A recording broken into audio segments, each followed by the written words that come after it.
1 Korintus 12. Oke, dari ayat yang 1 yang mungkin kita baca 1 sampai 11.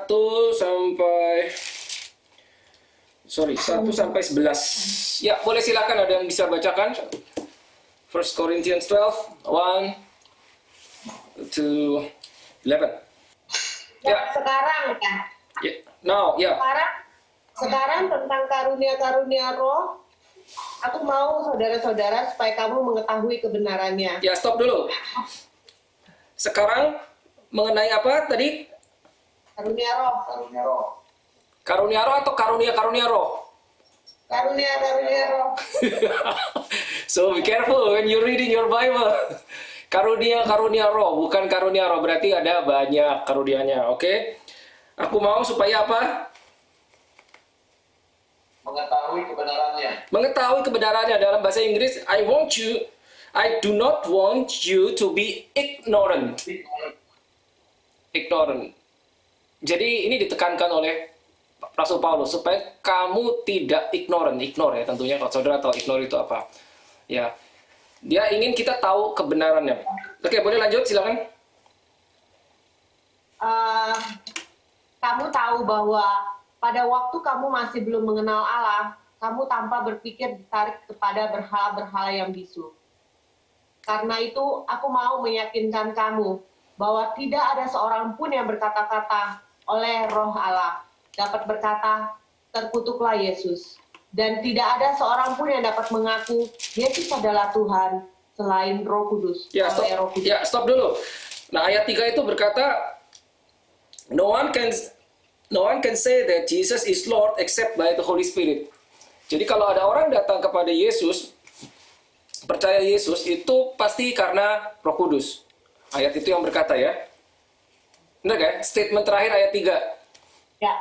Ya, perhatikan baik-baik statement terakhir ayat 3 itu menjelaskan bahwa jika ada seorang datang kepada Yesus itu karena Roh Kudus yang membawa. Oke, saya harap saudara ikuti dengan Alkitab masing-masing dengan versi apapun juga. Oke, boleh lanjut ayat 4. Ada rupa-rupa karunia, tapi satu roh. Ya, stop dulu. Ada rupa-rupa karunia, but one spirit, one single spirit, which is Holy Spirit. Ya, karunianya banyak, tapi Roh Kudusnya satu. 5. Dan ada rupa-rupa pelayanan, tetapi satu Tuhan. Lanjut. Dan ada berbagai-bagai perbuatan ajaib. Tetapi Allah adalah satu yang mengerjakan semuanya dalam semua orang. Yes, lanjut. Tetapi kepada tiap-tiap orang dikaruniakan pernyataan roh untuk kepentingan bersama. Ya, untuk kepentingan bersama. Dinyatakan karunia roh untuk kepentingan bersama. Jadi karunia roh itu bukan untuk kepentingan satu orang yang menerima. Oke ya. 3 ayat lanjut 8. Sebab kepada yang seorang roh memberikan karunia untuk berkata-kata dengan hikmat, dan kepada yang lain roh yang sama memberikan karunia berkata-kata dengan pengetahuan. Oke, lanjut. Kepada yang seorang roh yang sama memberikan iman, dan kepada yang lain ia memberikan karunia untuk menyembuhkan.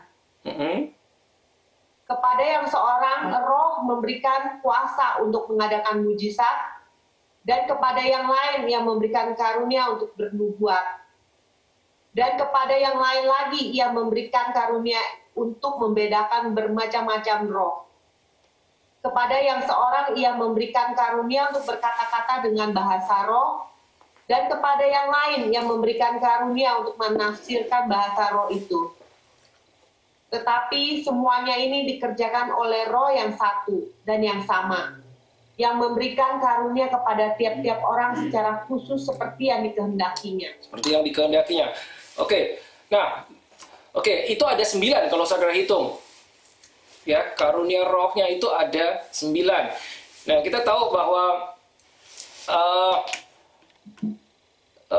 ada buah roh, ada karunia roh di sini dijelaskan. Nah, saudara pasti sudah sering dengar kalau yang buah roh ya 9 ya. Nah, saya harap yang 9 itu di Galatia 5:22 saudara hafal. Nah, yang ini kita akan belajar tentang karunia, karunia roh. Yang dikerjakan oleh Holy Spirit, One Spirit. Ada 9 manifestasinya, ada 9. Nah, apa saja? Oke, saya akan klasifikasikan upaya untuk mempermudah saudara untuk mengingat atau menghafal. Ya, 9 ini menjadi 3 bagian. Nah, tentu di Alkitab saudara tidak dibilang bagian 1, bagian 2, bagian 3. Hanya ini untuk mempermudah, ya, dibagi menjadi 3 bagian. Mungkin saudara kalau baca beberapa buku, ya, entah buku textbook atau apa, mungkin bisa saudara temukan hal serupa. Nah, 3 bagian itu apa saudara? Yang pertama bisa dikatakan adalah sebagai revelation gifts. Yang kedua, vocal gifts. Yang tiga, power gifts. Saya ulang. Yang pertama, revelation gift. Ini kategorinya, revelation gift. Yaitu apa saja? 3 ya, karena tadi 3 bagian, berarti 3. Totalnya 9. Nah, termasuk revelation gift, ya, itu adalah the word of wisdom. The word of wisdom atau karunia. Di bahasa Indonesianya apa? Ayat 8 tadi disebut kebijaksanaan. Karunia kebijaksanaan, itu satu. Yang kedua, the word of knowledge. Bahasa Indonesianya apa, saudara? Ayat yang sama? Ya, karunia pengetahuan. Lalu yang ketiga, the discerning spirit. Karunia membedakan roh. Nah, tiga-tiganya itu, the word of wisdom, the word of knowledge, sama the discerning spirit. Itu dikategorikan sebagai revelation gift karena itu di-reveal, dibukakan secara supernatural. Ya, hikmat, lalu pengetahuan dan discerning spirit, karunia membedakan roh. Nanti kita akan bahas satu persatu 9-9-nya. Oke, jadi kita lanjut dulu. Itu kategori 1, revelation gift. Nah, yang kedua, vocal gift. Kenapa disebut vocal gift? Karena ini menggunakan mulut. Nah, dari 9 itu paling tidak ada 3 ya, yang sangat berkaitan dengan mulut kita, yaitu the gift of tongues. Tongues. Nah, saudara, kalau saudara lihat, excuse me, kalau di Alkitab bahasa Inggris, di New King James, ya, itu dikatakan di ayat 10, different kinds of tongues. Tongues, bukan tongue. Jadi lidah-lidah, plural. Nah, saya nggak tahu tadi di bahasa Indonesia apa. Coba ayat 10 boleh dibaca lagi? Ayat 10. Kepada yang seorang roh memberikan kuasa untuk mengadakan mujizat. Dan kepada yang lain dia memberikan karunia untuk bernubuat. Lanjut. Dan kepada yang lain lagi yang memberikan karunia untuk membedakan bermacam-macam roh. Kepada yang seorang yang memberikan karunia untuk berkata-kata dengan bahasa roh. Ya, itu dia. Dan kepada yang berkata-kata dengan bahasa roh. Kalau saudara cek di King James itu dikatakan different kinds of tongues. Tongues ya, bukan tongue. Beda. Tongue sama tongues. Jadi ada lebih dari 1. Ya, tongue itu lidah, bahasa roh. Lebih dari 1. Nanti kita akan bahas. Ya, ada 3 jenis. Lalu yang kedua, vocal gifts adalah gift of interpretation of tongues, ya, karunia mengartikan bahasa roh, ya. Lalu gift of prophecy. Gift of prophecy, karunia bernubuat, menggunakan mulut saudara, menggunakan lidah, karena pada saat saudara bernubuat, saudara harus mengatakan sesuatu dengan mulut saudara. Maka 3-tiganya itu dikategorikan sebagai vocal gifts. Saya ulang, gift of tongues, tongues ya, plural. Lalu gift of interpretation of tongues, mengartikan bahasa roh. Dan gift of prophecy, karunia bernubuat. 3-tiganya menggunakan mulut. Alright, kategori ketiga yaitu power gifts. Power gifts, berkaitan dengan kuasa. 1, gifts of faith. 2, gifts of healings. Healings, plural. Kalau saudara cek di Alkitab saudara, King James, bukan healing. Healings. Healings, ada S-nya. Jadi berbagai macam kesembuhan. Oke? Lalu gifts of working of miracle. Ya, gift of working of miracle. Nah, coba saya cek di versi bahasa Indonesianya itu apa? Gift of working of miracles. Ayat 10. Memberikan kuasa untuk mengadakan mujizat. Yes. Karunia itu bukan karunia mujizat. Perhatikan baik-baik Alkitab saudara, bukan karunia mujizat, tapi karunia untuk mengadakan mujizat. Detail ya, detail saudara. In the King James, gifts of the working of miracle, bukan the gift of miracle.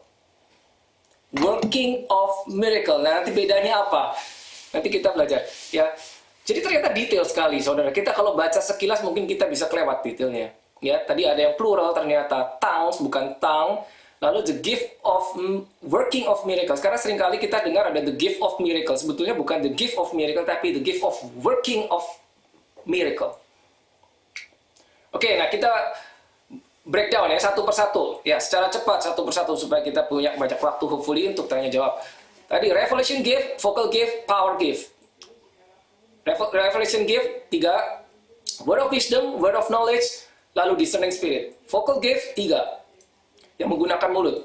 Gift of tongues, interpretation of tongues, lalu gift of prophecy, bernubuat. Lalu power gift, berkaitan dengan kuasa. Gift of faith, gift of healings, plural, gift of working of miracle. Ya, total 9 saudara. Kalau saudara bisa hafal, bagus sekali. Kalau nggak bisa, nggak apa-apa. Oke, kita masuk yang pertama. The gift of wisdom. Pertanyaan, apa itu the gift of wisdom? Karunia hikmat. Berkata-kata dengan hikmat. Ya, revelation gift. The word of wisdom. Nah, karunia hikmat atau berkata-kata dengan hikmat ini adalah, kalau bisa diartikan seperti ini, saudara. Ini adalah karunia, begini, mengaplikasikan firman Tuhan di saat dan saat yang tepat, waktu yang tepat, dan dalam situasi yang tepat.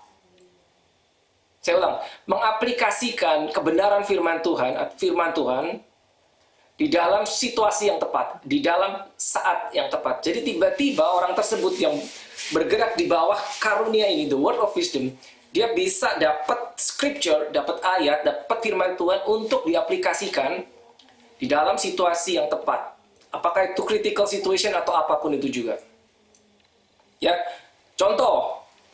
Nah, saudara ingat pada saat Yesus, nah ini contohnya Yesus sendiri. Yesus pada saat itu ada seorang bertanya kepada Petrus, apakah gurumu membayar pajak bait suci? Ingat ya, masuk bait suci itu kan ada teksnya, bayar pajak bait suci, gitu loh. Nah, seharusnya pajak itu hanya dikenakan bagi orang asing, orang Yahudi, ya.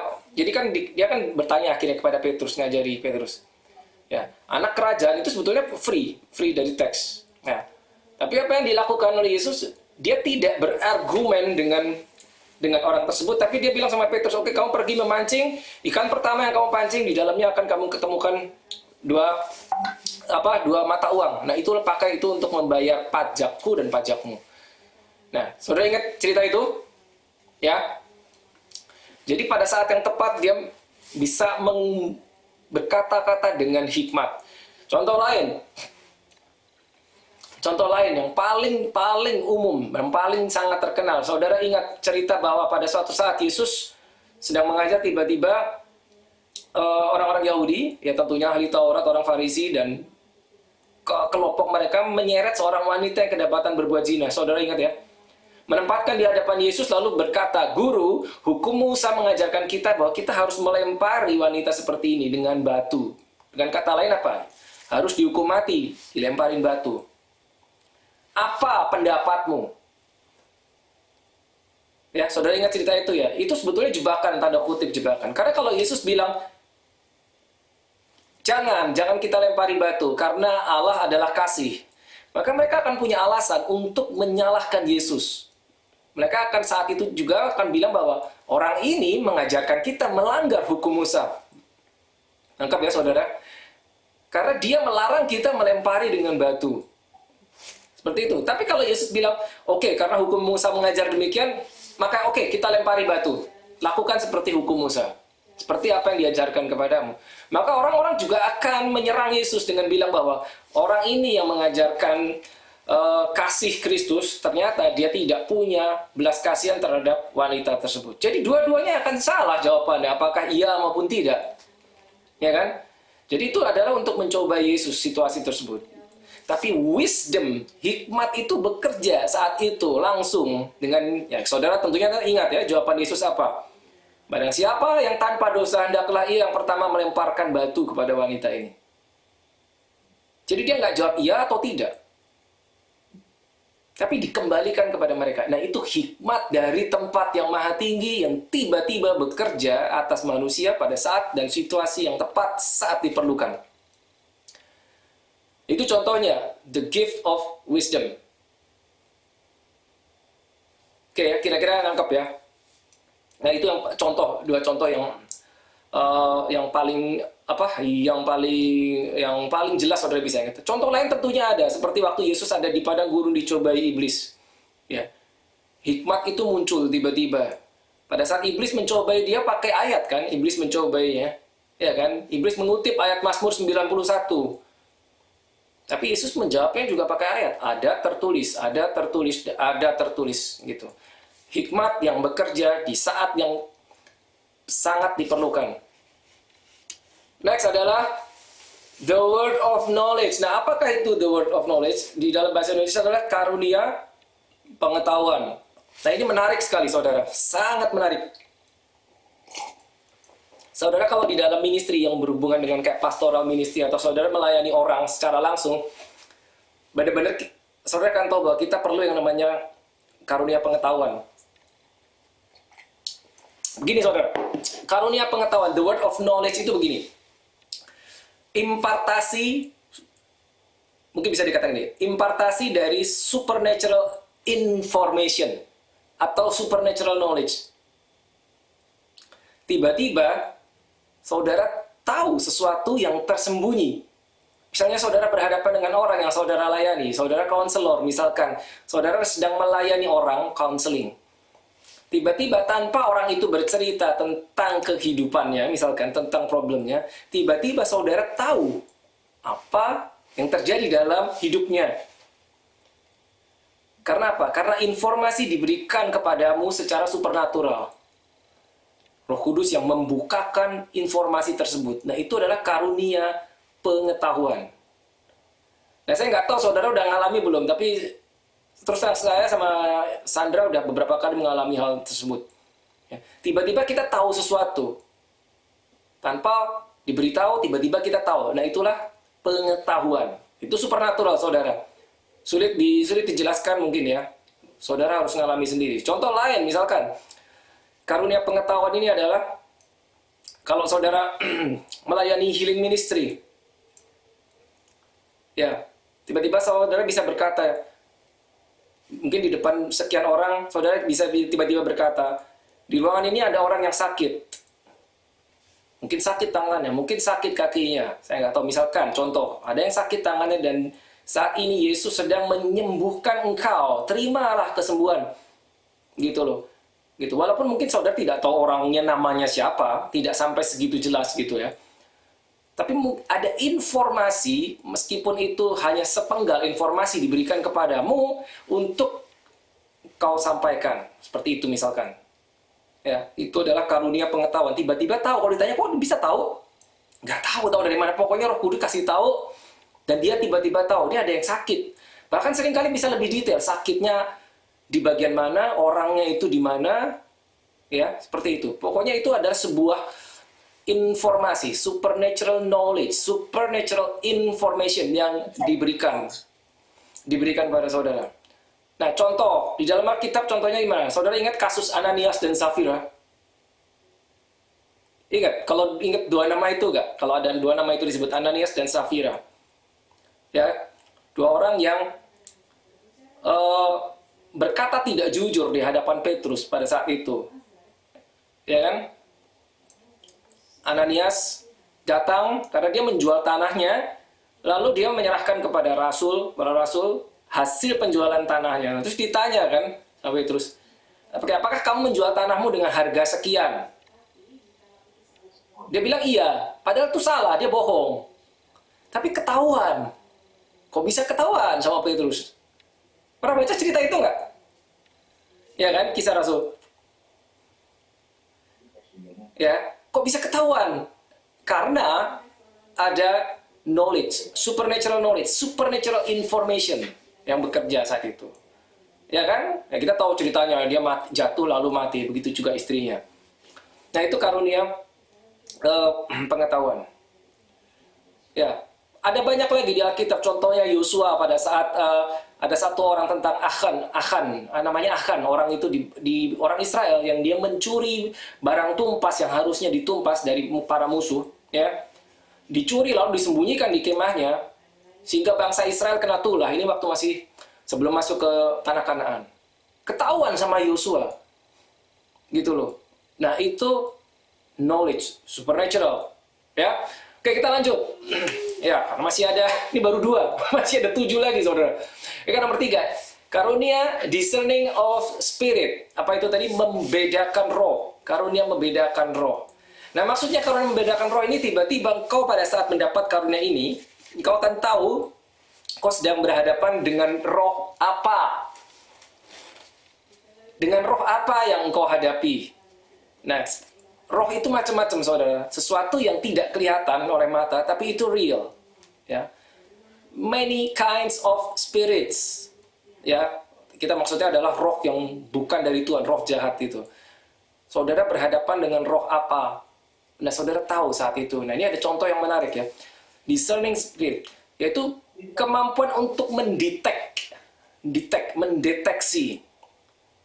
sumber dari manifestasi. Misalkan orang itu bermanifestasi, orang sedang saudara layani, orang itu manifestasi. Nah, ini yang menyebabkan, ini roh apa menyebabkan manifestasi tersebut. Nah, saudara bisa mendeteksi karena ada the gift of discerning spirit. Ya, spirit itu banyak sekali dan macam-macam. Kalau kita nggak tahu ya, kita cuma tahu ya it's evil spirit, roh jahat. Tapi sebetulnya itu ada namanya, jenis-jenisnya. Right. Nah, ada sebuah cerita, mari kita lihat di Kisah 16 ayat 17. The book of Acts 16 verse 17. Kisah 16 ayat yang 17 dan 18. Ini ada salah satu contoh dari Alkitab tentang karunia membedakan roh. Kisah 16 ayat 16 dan 17. Ya, mungkin beberapa saudara belum pernah dengar cerita ini, yang kisah 16 ayat 17 ini. Oke, boleh silakan bisa dibacakan Kisah 16 ayat 17-18, sorry. Pada satu kali ketika kami pergi ke tempat yang itu, kami bertemu dengan seorang hamba perempuan yang mempunyai roh tenung. Dengan tenung-tenungannya, tuan-tuannya memperoleh penghasilan besar. Ia mengikuti Paulus dan kami dari belakang sambil berseru, katanya, "Orang-orang ini adalah hamba Allah yang maha tinggi. Mereka memberitakan kepadamu jalan kepada keselamatan." 18. Hal itu dilakukan beberapa hari lamanya, tetapi ketika Paulus tidak tahan lagi akan gangguan itu, dia berpaling dan berkata kepada roh itu, "Demi nama Yesus Kristus, aku menyuruh engkau keluar dari perempuan ini." Seketika itu juga keluarlah roh itu. Ya, itu adalah kemampuan Paulus untuk mendeteksi roh apa yang ada di dalam wanita itu. Ya, seorang hamba perempuan itu. Walaupun, ini mengejutkan saudara, walaupun kalau kita lihat di ayat 17, ya, si perempuan itu mengatakan kebenaran, mengatakan sesuatu yang benar, bukan mengatakan sesuatu yang bohong. Coba baca lagi 17. Ia mengikuti Paulus dan kami dari belakang sambil berseru, katanya, "Orang-orang ini adalah hamba Allah yang maha tinggi. Mereka memberitakan kepadamu jalan kepada keselamatan." Nah, itu kan kalimatnya benar toh? Statement itu benar kan? Orang-orang ini adalah hamba Tuhan, hamba Allah yang maha tinggi, memberitakan jalan keselamatan. Jadi si perempuan itu mengatakan sebuah statement yang tidak salah. Tapi the spirit inside her, ya, the spirit inside her is not the spirit from God. Nah, si Paulus tahu. Akhirnya apa? Diusir spiritnya. Ya. Jadi itu kemampuan untuk membedakan, untuk mendeteksi roh apa yang bekerja di balik seseorang atau di balik sesuatu peristiwa. Jadi Paulus tahu dia berhadapan dengan roh apa. Right, lanjut ya. Discerning spirit. Nomor 4. Ya, nah ini. The gifts of tongues. Plural. Bukan tongue. But ada yang tadi terlambat masuk. The gift of tongues. Bukan tongue. Kalau di dalam bahasa Indonesia tidak terlihat bahwa ini plural. Nah, kenapa plural? Karena paling tidak ada 3. Bukan dibilang 3 jenis juga tidak, tapi kita bisa mengkategorikan 3 jenis bahasa roh. Jadi bahasa roh itu nggak cuma satu gitu loh, nggak cuma satu jenis bahasa roh. Kalau kita pelajari Alkitab, paling tidak kita bisa jumpai kurang lebih 3 lah, tiga macam. Seperti apa itu? Nomor 1 adalah unknown bahasa roh sebagai known language atau bahasa yang bisa dimengerti. Known language. Itu yang pertama. Yang kedua adalah sebagai prayer language. Nah, yang ketiga adalah tongue, ya, bahasa roh yang dipakai di depan publik. Oke, dari yang pertama, known language itu adanya di mana? Kisah 2 ayat 4 sampai 6. Oke, saudara ingat peristiwa pada saat para rasul berkumpul di kamar loteng atas dan tiba-tiba Roh Kudus turun, ya, dalam bentuk lidah api, menaungi setiap mereka dan mereka berbicara dengan bahasa-bahasa yang baru. Nah, bahasa yang diomongin yang keluar dari mulut para rasul itu adalah known language. Nah, bahasa-bahasa yang baru ini bisa dimengerti oleh orang dari berbagai-bagai bangsa. Jadi bukan bahasa roh yang tanpa arti, yang kayak nggak bisa diartikan. It's a known language bagi yang mendengar.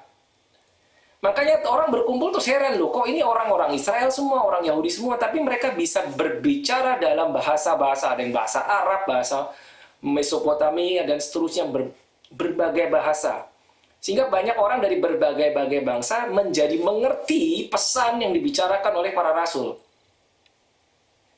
Nah, saat itu, mungkin si rasul itu, dia kuping dia tidak tahu bahasa apa yang sedang keluar dari mulutnya. Tapi bagi orang yang mendengarkan, itu seperti dia sedang berbicara dalam bahasa mereka. Bisa dimengerti.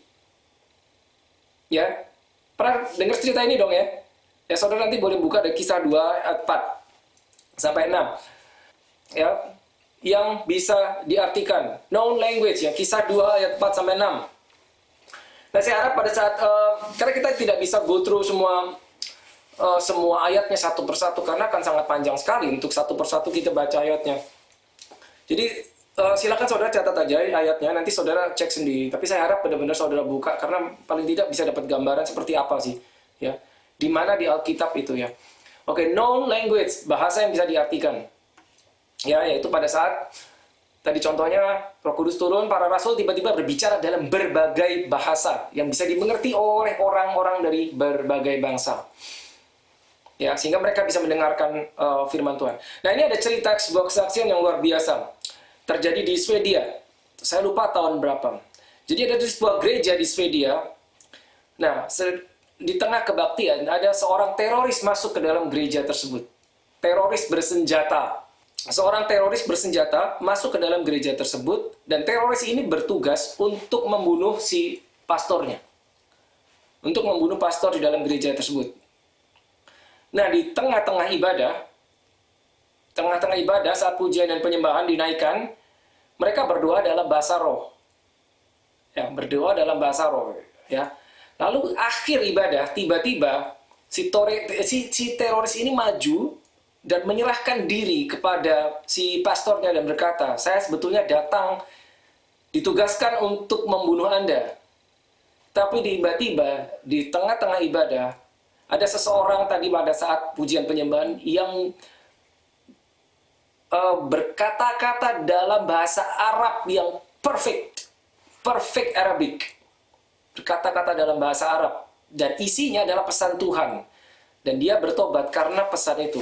Nah, orang itu tidak bisa bahasa Arab tadi yang di tengah-tengah ibadah, tapi ada seseorang teroris ya, yang mungkin dia berkebangsaan Arab atau memahami bahasa Arab, dia bilang ada tadi yang ngomong. Makanya dia bertobat. Nah, itu bahasa roh, known language. Ya. Orangnya nggak tahu dia ngomong apa. Nah, satu cerita lain dulu ada ibu rohani kami ya. Suatu saat dia lagi berdoa di dalam rumahnya, pujian penyembahan sendiri aja. Berdoa dalam bahasa roh, memuji menyembah dalam bahasa roh. Tiba-tiba ada tamu datang. Tamu ini bercakap-cakap dengan suaminya. Gitu. Nah, terus si tamu itu heran sambil bertanya pada suaminya, "Wah, luar biasa sekali kok istri kamu pandai sekali bahasa Arab." Bahasa Arabnya hebat sekali. Nah, bayangkan saudara, si tamu itu mendengar pujian penyembahan itu sebagai bahasa yang dimengerti oleh dia. Di kuping dia masuk itu sebagai bahasa Arab. Nah, si ibu, dia nggak bisa sama sekali bahasa Arab. Dia hanya berdoa dalam bahasa roh. Jadi itu yang terjadi. Zaman para rasul itu masih terjadi, saudara. Masih bisa terjadi. Nah, itu kategori satu, a known language. Nah, yang kedua adalah prayer language. Nah, prayer language ini adalah bahasa roh yang kita pakai saat kita berdoa untuk berkomunikasi dengan Tuhan sendiri. Oke, kita buka 1 Korintus 14 ayat yang kedua. Siapa yang berkata-kata dengan bahasa roh tidak berkata-kata kepada manusia, tetapi kepada Allah. Sebab tidak ada seorang pun yang mengerti bahasanya. Oleh roh yang mengucapkan hal-hal yang rahasia. Oke, di situ dikatakan tidak seorang pun yang mengerti. Jadi nggak ada manusia yang tahu artinya. Oleh roh, dia mengatakan apa? Hal-hal yang rahasia. Mengatakan hal yang misteri. Ya, di dalam bahasa Inggrisnya dikatakan he speaks mysteries. Kepada siapa? God. Itu ayat 2. Aku lompat ke ayat 14. Pasal yang sama masih ayat 14. Sebab jika aku berdoa dengan bahasa roh, maka roh pula yang berdoa. Tetapi akal budiku tidak turut berdoa. Nah, saudara ingat ya, ada 3 bagian dalam diri kita, yaitu apa? Spirit, soul, and body. Spirit, soul, dan body. Nah, saat saudara berdoa dalam bahasa roh, ini adalah prayer language. Yang berdoa itu yang mana? Spirit. Dan tadi kan dibilang akal budiku tidak ikut. Ya. For if I pray in tongue, my spirit prays, but my understanding is unfruitful. My understanding is unfruitful. Akal budiku tuh nggak ikut. Tadi kan ya, dibilang kan? Jadi meskipun kau berdoa dalam bahasa roh, kau tidak tahu artinya. Itu apa? You bypass your mind. It's from your spirit to the spirit of God. Spirit to spirit. Jadi di-bypass. Akal budimu di-bypass. Akal budimu nggak tahu.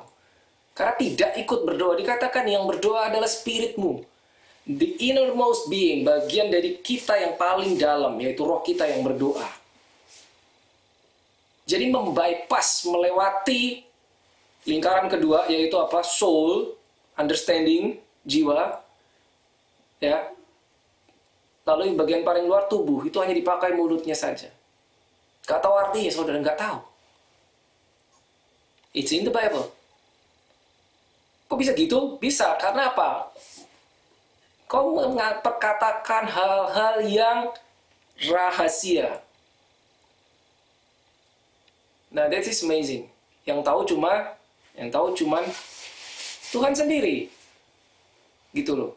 Makanya seringkali, yang sering kami alami adalah kami bisa berdoa dalam bahasa roh, dalam waktu yang panjang, tiba-tiba Tuhan gerakkan kami berdoa secara intens, mungkin seperti doa peperangan di dalam roh, dalam bahasa roh, tapi kita nggak tahu doanya untuk apa, kami nggak tahu doanya untuk apa. Tapi kami tahu bahwa ada dorongan yang kuat tiba-tiba saat itu untuk berdoa dalam roh, dalam bahasa roh.